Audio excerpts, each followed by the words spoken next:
നമുക്കേ ഒരു സ്ഥലം വരെ പോകാനുണ്ട്. ഇത് ഈ പിരുക കണ്ടില്ലേ, ഇതൊക്കെ വല്ലാണ്ടങ്ങ് വളർന്നു പോയി. ഇതൊക്കെ ഒന്ന് വെട്ടി വൃത്തിയാക്കണം.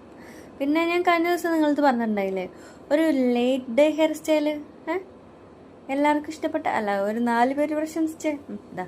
അതാണ് ഇപ്പോൾ ഈ കെട്ടിക്കൊണ്ടിരിക്കുന്നത്. ഇങ്ങനെ കെട്ടിപ്പോകുന്ന ദിവസങ്ങളിലാണ് അവരെന്നെ പ്രശംസിച്ചത്. എൻ്റെ റൂംമേറ്റാണ് കേട്ടോ, ദിൻഷിക. അപ്പോൾ ക്യാമറയിൽ വരാൻ വേണ്ടിയിട്ട് ഓടുക. ഈ സ്ഥലത്തേക്കാണ് നമ്മൾ പോണത്. കണ്ടു വെച്ചാൽ ഒരു സൂപ്പർ സ്ഥലമാണ്. പുറത്തന്നെ കണ്ടില്ല എന്ത് അടിപൊളിയാന്ന്.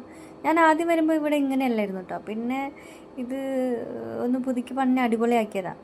എനിക്ക് സ്ഥിരമായിട്ട്, അതായത് 1 വർഷത്തോളമായി എനിക്ക് ത്രെഡ് ചെയ്ത് തരുന്നൊരു സ്റ്റാഫ് ഉണ്ടായിരുന്നു അവിടെ. ഞാൻ 36 പ്രതീക്ഷിച്ചാണ് പോയത്, പക്ഷേ ഇന്ന് ആൾ മാറി. അപ്പോൾ എനിക്കാകെ സങ്കടമായി. പക്ഷേ ഇന്ന് കിട്ടിയ ആളും നല്ലൊരു ചേച്ചിയായിരുന്നു. കുറേ വർത്താനമൊക്കെ പറഞ്ഞ് കമ്പനിയായി. നമ്മൾ ത്രെഡ് ചെയ്ത് കഴിഞ്ഞു. അത് കഴിഞ്ഞിട്ട് നമ്മൾ അടുത്ത ചെയ്തത്, കഴിഞ്ഞ ദിവസം നമ്മൾ പറഞ്ഞില്ലേ മുടി വെട്ടണമെന്ന്, അങ്ങനെ അമ്മൻ്റെ കാലൊക്കെ പിടിച്ച് മുടിയൊക്കെ വെട്ടി.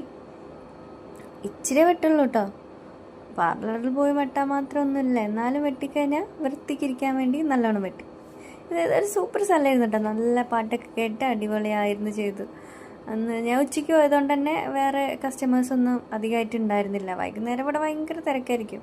അപ്പോൾ ഞാൻ തിരക്കൊഴിഞ്ഞ നേരം നോക്കി പോയതാണ് ഡ്യൂട്ടി കഴിഞ്ഞപ്പോൾ. നമ്മൾ ക്യാമറാമാൻ്റെ മുഖം കാണിക്കാൻ പറഞ്ഞിട്ട് എൻ്റെ ദൈവമേ കാല് പിടിച്ചിട്ടാണ് ഇപ്പോൾ ആ സീനൊന്നും ഇപ്പോൾ എടുത്തത്. അങ്ങനെ ചേച്ചി ഞങ്ങളോട് കഥയൊക്കെ പറഞ്ഞ് മുടിയൊക്കെ നന്നായി വെട്ടിത്തന്നു. എൻ്റെ മുടി വെട്ടുമ്പോൾ എൻ്റെ ഫേവററ്റ് പാർട്ടാണ് കേട്ടോ ബ്ലോ ഡ്രൈ ചെയ്യുന്നത്. അതെനിക്ക് ഭയങ്കര ഇഷ്ടമാണ്.